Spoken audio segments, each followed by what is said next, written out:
ఓం నమో వెంకటేశాయ. సరే అండి, అంతా బాగానే ఉంది. ప్రతిరోజు సుప్రభాతం మీరు చెప్తున్నారు, మేము వింటున్నాం, మేము కూడా చదువుతున్నాం.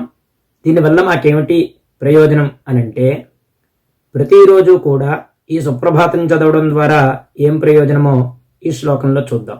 ఈ 29వ శ్లోకంలో ఇత్థం వృషాచలపతేరిహ సుప్రభాతం ఏ మానవాః ప్రతిదినం పఠితుం ప్రవృత్తాః తేషాం ప్రభాత సమయే స్మృతిరంగభాజాం ప్రజ్ఞాం పరార్థ సులభాం పరమాం ప్రసూతే.